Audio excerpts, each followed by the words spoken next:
আজকে আমি বানাবো পাকা বেলের শরবত। গরমের দিনে এক গ্লাস পাকা বেলের শরবত খেলে শরীর এবং মন দুটোই খুব ভালো থাকবে। বাচ্চা থেকে বড় সকলেরই এই শরবত খাওয়া খুবই উপকার। আপনারা প্রায় সকলেই জানেন, তবুও আমি দেখাচ্ছি কিভাবে আপনারা বাড়িতে খুব সহজেই এই বেলের শরবত বানাবেন। চলুন তাহলে শুরু করা যাক। আসসালামু আলাইকুম সবাইকে, নার্গিস কিচেনে আপনাদের সকলকে জানাই স্বাগত।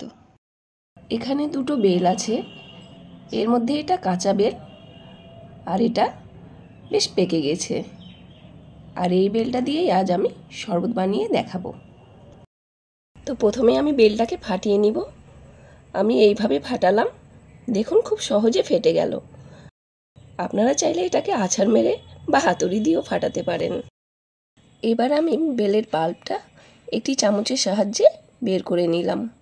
দেখুন খুব সহজে বেরিয়ে গেল। এভাবে সমস্ত বেলটা বের করে নিলাম। এবার অল্প অল্প করে ঠান্ডা জল দিয়ে আমি এটাকে ভালো করে চটকে নেব। যেহেতু শরবতটা আমি ঠান্ডা বানাবো, সেই জন্য প্রথম থেকেই আমি ঠান্ডা জল ব্যবহার করছি। এ পর্যায়ে আপনারা নর্মাল জলও ব্যবহার করতে পারেন। পরে সার্ভ করার সময় বরফ দিয়ে দেবেন, তাহলেই হবে। এই কাজটা আমি পুরোটাই হাত দিয়ে করে নিয়েছি। আপনারা কখনোই এটা মিক্সার ব্লেন্ডারে করতে যাবেন না, নইলে বেলের বীজগুলো ব্লেন্ড হয়ে যাওয়ায় শরবতটা তিতো হয়ে যাবে। এইভাবে একটি ছ্যাঁকনার সাহায্যে আমি বেলের পাল্পগুলো বের করে নিচ্ছি, কেননা বেলের মধ্যে অনেক আঁশ এবং বীজ থাকে। এভাবে ছেঁকে নিলে আঁশ এবং বীজগুলো আলাদা হয়ে যাবে। দেখুন ছেঁকে নেওয়ার পর বেল থেকে অনেক পাল্প বেরিয়ে এসছে। এটাকে আপনারা 2 থেকে 3 দিন ফ্রিজে স্টোর করে রাখতে পারেন এবং শরবত বানিয়ে খেতে পারেন। আমি এখন এটা থেকে 2 ধরনের শরবত বানিয়ে দেখাবো। প্রথমে আমি বেল দিয়ে নর্মাল শরবত বানিয়ে দেখাচ্ছি। তার জন্য প্রথমে গ্লাসে কয়েক টুকরো বরফ নিয়ে নিয়েছি। এবার এখান থেকে বড় চামচের 2 চামচ পাল্প আমি গ্লাসে দিয়ে দিলাম। আপনারা যেমন ঘন বা পাতলা খেতে চান সেই মতো পাল্প দেবেন, এতে কম বেশি হয়ে গেলে অসুবিধা নেই। এবার আমি পরিমাণ মতো সুগার পাউডার দিয়ে দিচ্ছি।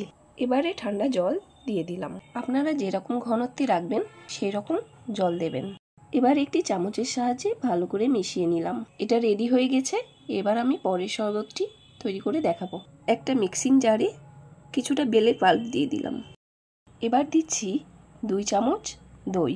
আমি এখানে মিষ্টি দই ব্যবহার করেছি, আপনারা টক দই ব্যবহার করলে সুগার পাউডার দিয়ে দেবেন। এবার এটাকে আমি ব্লেন্ড করে নিলাম। এবার এটাকে আমি সার্ভ করে নিচ্ছি। মিক্সিতে একটু জল দিয়ে এটাকে ভালো করে গুলিয়ে নিয়ে আমি নিয়ে নিলাম। এবারে ঠান্ডা করার জন্য কয়েক টুকরো বরফ নিয়ে নেব। ভালো করে আবারও এটাকে নাড়িয়ে দিলাম।